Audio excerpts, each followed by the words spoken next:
And welcome back to Live Impact News on WCNC Plus, just after 9:30 on a Wednesday morning. Thanks for watching every morning from 9 to 11. I'm Jane Monreal. We bring you live feeds as they happen, like that event that we will get you back to on public transit safety, as well as important discussions like the latest scams. With online shopping at an all-time high, scammers are finding new ways to target consumers right at their doorstep. So this morning we're joined by Juliana O'Rourke from the Better Business Bureau to discuss two critical scams that could cost you hundreds, if not thousands of dollars and put your personal information at risk. Juliana, thanks for joining us here this morning.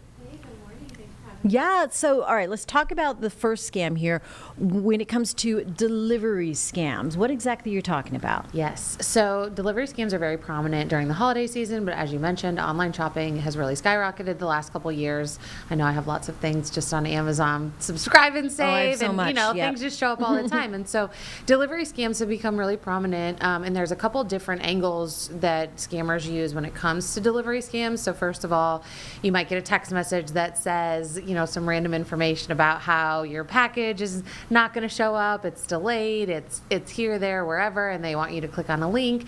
And if you click on that link, they're looking for either your personal information or your financial information. So, we always encourage people not to respond to unsolicited text messages. If you think there might be something wrong, go check the actual tracking information that you received.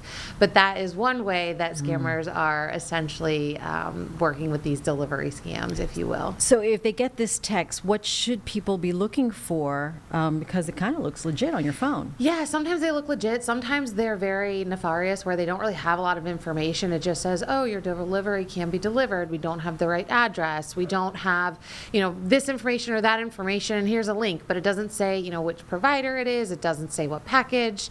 Sometimes it might include a number. Sometimes it doesn't. And so those should be red flags. Also, most companies don't just text you unsolicited like that. If there's an issue, they're going to email you, or you would have probably seen in some other way that there was going to be an issue, but you don't really often get text messages randomly like that. Yeah. Okay. So I read one person lost maybe $200 on a scam involving their Zelle payment. That's a cash payment, right? So what had happened there? Yeah. So you want to be careful anytime you use a Zelle or any peer-to-peer type payments. You basically should treat that as cash. So if you're going to send money to anybody, and sometimes they request additional fees for delivery, whatever the case might be, which is strange anyways, because once you order a product and pay for it, there shouldn't be any additional fees that somebody asks for. Okay.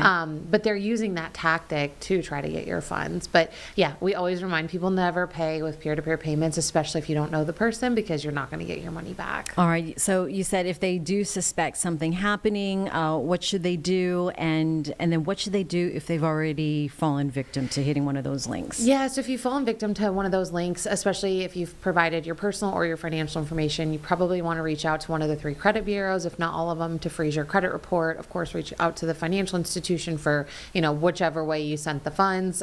If you did use a credit card, that would have a little bit more protection than, any type of peer-to-peer payment. But those are things you want to be careful and looking out for. Also, you want to make sure if it's something that's really valuable, maybe request a signature when it's delivered. It may cost a little bit, but if it's something that's really important to you, then, request that it's signed for, and somebody can't just leave it on your front porch.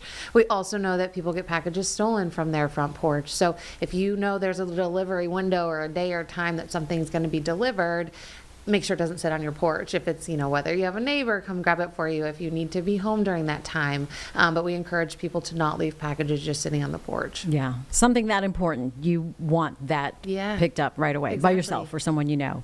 And these are good tips, though, to keep in mind as we get closer to the holidays when it can really do some damage. Exactly. All right. Another way of scamming folks is through cryptocurrency. What are you seeing there? The BBB. How does this work? Yeah, so cryptocurrency and investment scams are really prominent. We've had more than 4,000 reports since 2020 about this type of a scam. And oftentimes it starts with romance scams, but there's a lot of different ways that this can happen. And one way we've seen is through TikTok. We know social media platforms are a haven for scammers. They love to live there. They love to try to get people, and take advantage of them in that way. way. So basically what we've seen is you've got TikTok users, they're scrolling, you maybe get a direct message from somebody offering this really great investment deal. You look them up, maybe they seem legitimate based on their TikTok profile. So you decide to work with them. Basically it's just a hoax from the beginning. Oh, and gosh. so anytime you send them money, they might want you to buy the cryptocurrency to then send them, and then they invest it. They'll tell you kind of, all these really great things. You get a lot of money back. You'll, 3 times the investment you're making, et cetera, et cetera.